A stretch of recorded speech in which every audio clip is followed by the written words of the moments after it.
Welcome and welcome back. My name is Yu Wing. You can call me Yu Win or Win. And I am just so happy that I have this opportunity to be with you here right now in this time and space. I know there's a lot of places that you can be right now, and just to know that we get to energetically be together means a lot to me. So, thank you so much for being here and sharing in this moment. Sometimes, when I'm looking for a grounding activity, when I'm trying to be in my body, I will work with my breath. And if you've ever been to a yoga asana class, the poses, um, you may have had teachers talk about inhaling something in and exhaling to release something. And so it's going to be a similar idea, not exactly. Um, but for me, because of my heart and my heart center, I actually like to imagine that there's grounded energy coming from the earth, from the floor, from the ground, from Mother Earth. And when I inhale, I imagine that there's energy coming up through my feet, meeting in my heart. And then when I exhale, I imagine that there's energy coming from the universe, from source, from cosmos, and it comes in through my crown, meeting at my heart. And so I'll inhale and I'll say the words, Mother Earth, and I'll imagine it, the energy grounding me here. And then exhaling to bring down the energy from the universe to meet in my heart and to filter it and to really just share with my system what it needs. And sometimes I'll just, do that a few times just to see if I can collect my thoughts or get out of my head about something I'm worried about or feeling anxious about or feeling stressed about in my body. And so just wanting to share that practice with you in case it's something you can add to your toolbox. And then I wanted to talk a little bit about just emotions. Ugh, emotions, feelings. I realize that I am still new to processing emotions, acknowledging emotions, even being able to identify emotions. I feel like in my journey, really early on, I think because of the different capacities that my caregivers and my family had, my emotions that I feel a lot as a Pisces sun was too much for my environment and for the people around me. And so, probably as a toddler, I was given the message that I should not have emotions, that I should not cry. And it scared me to have emotions, and it was even scarier to express emotions. And so I learned to suppress or repress my emotions depending on the situation. And so I think the only thing that really carried on from those early years was that whenever I felt overwhelmed by emotion, I would cry.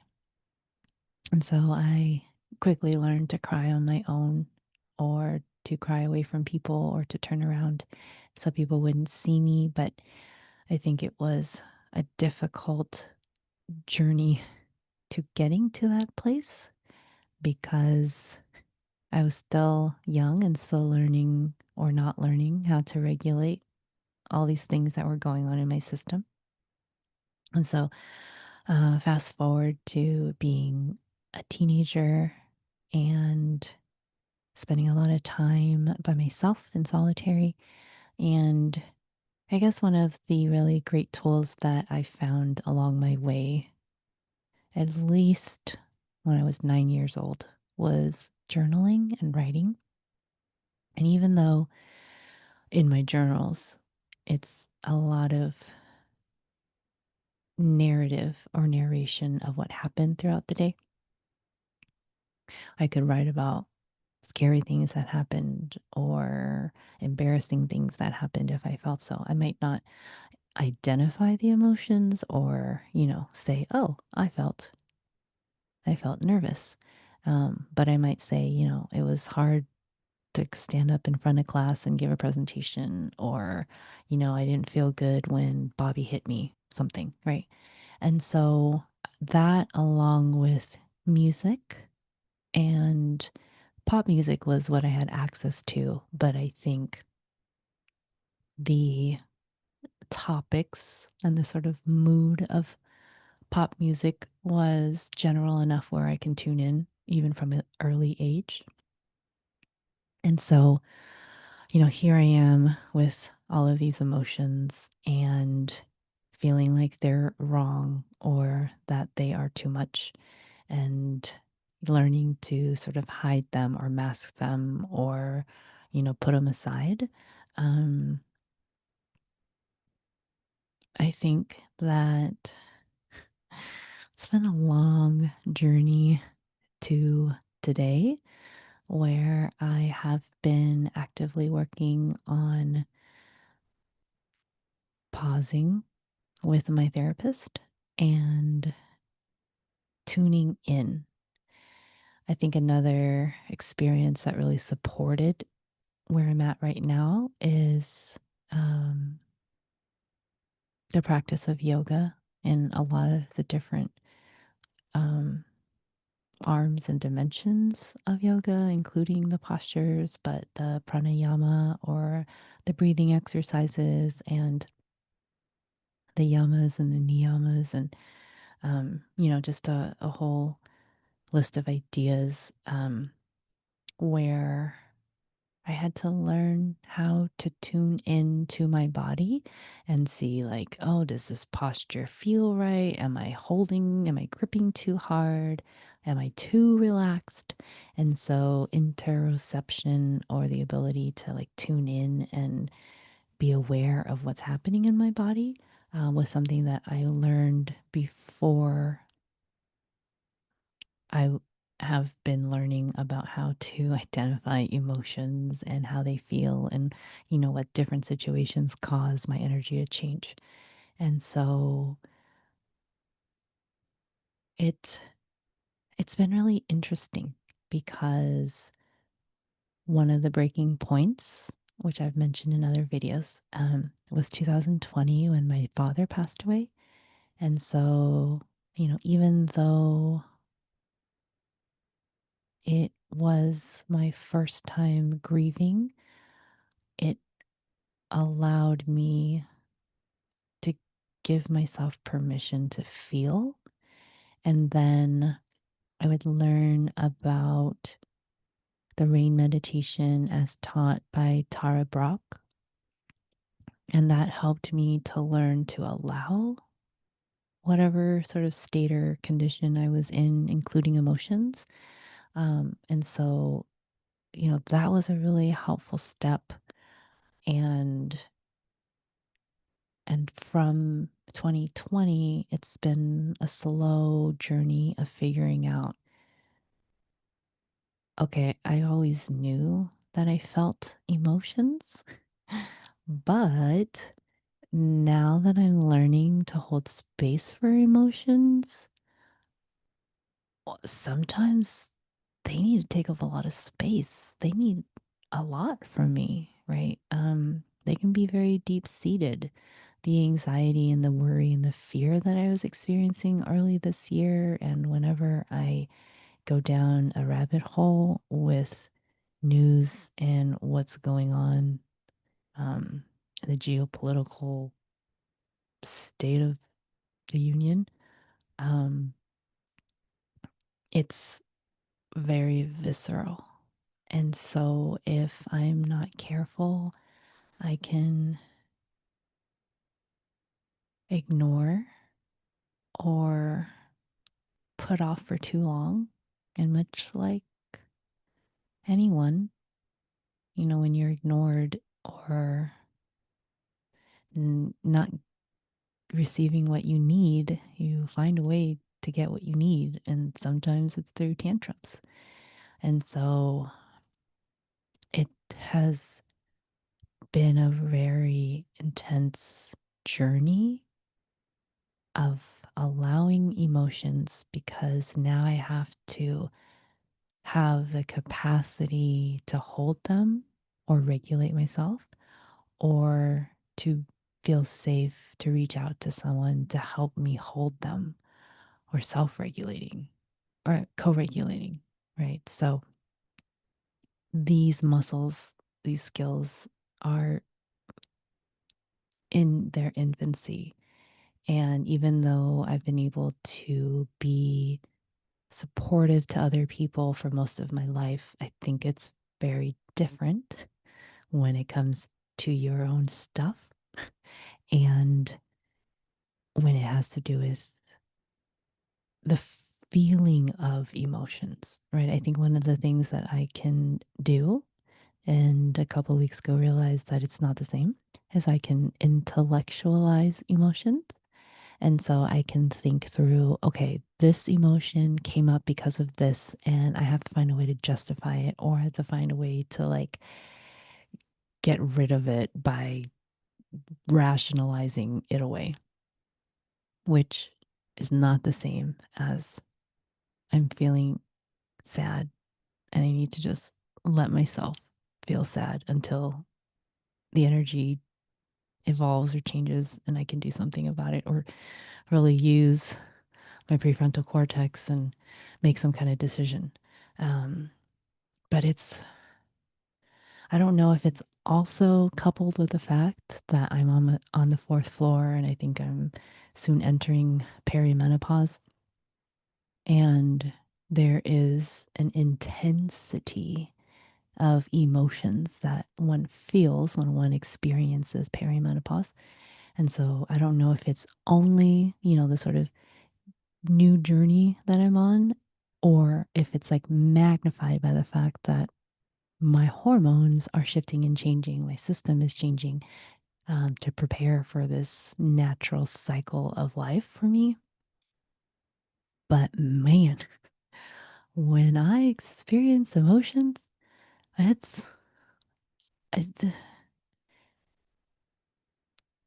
it's a lot of energy, and I want to just give a shout out to anyone out there who is caring for young ones and teaching them about emotions and how to self regulate and how to co regulate because having someone to do this with you that you trust and that you have these bonds with, I can just imagine how helpful it can be, but also how much work it is for you as the adult to be able to regulate yourself and then to be able to regulate and help regulate someone else. So, um, mad respect. All that to say, I know we all have our different journeys, and being able to share honestly and vulnerably about what I've been going through. Um, I really feel like it's important to me to be able to fully express myself and to speak my truth. And I hope that it helps you in the case that you're starting something and you're not the typical age. Not to say that there's any right or wrong age, but the majority of people might have already learned, or maybe they haven't, right? And that you're not alone, and that there are going to be other people who are journeying with you. And sometimes it just takes finding them, but it takes the courage to be able to talk about it. Um, and just also, you know, my therapist has said this too. But she was like, don't think that just because I'm a therapist, like I have it all together. Like, I don't. I'm figuring it out too. So, as a coach, as a trainer, as an assistant, as a caregiver, right? I am human and I am working on my own things. And I really value the growth and the learning that comes with self reflection and self awareness, but also action and reaching out for support and help. And so, if you are someone who you're going through a new journey, a new adventure, a new challenge, a new skill, and it feels a little bit more overwhelming, know that there are people out there that you can reach out to. Maybe that's starting with trusted loved ones to see if they know or if they know other people who you can talk to. But really just wanting to share, um, something that's real. And I look around me and I look in the region and the country that I live in, and I don't see a lot of examples of emotional, sustainable people or emotionally intelligent people. Um, and so it's even hard to find models. And so we're all figuring this out. And it's one of the things that I do wish that I could change and do to make the world a better place is to help people to be emotionally healthy and to be able to find things that support them. Because I know I have benefited greatly from the people and the knowledge and the practices that I've come across to get to where I am now.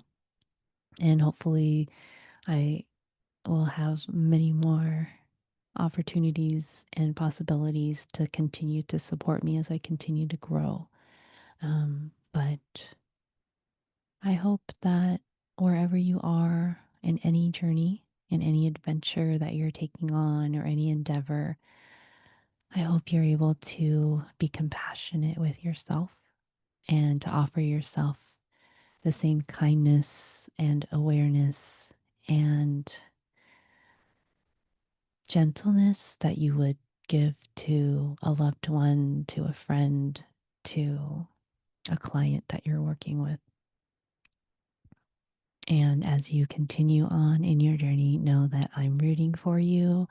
And I hope that even when it's, even when your knees are scraped because you've been falling off or you're tired, you're really tired, or you just feel really overwhelmed by emotions, I hope there's a way to remember that you are not defined by these things that are happening, but that there is a true essence to you. And whatever that true essence is, I hope you can hold on to it and protect it and love it and take good care of it. So, with that, I am going to get some rest. But wherever you are in the world, I'm sending you a big hug. And I hope that you can experience some ease, some comfort, and some gentleness. And until next time, please take good care.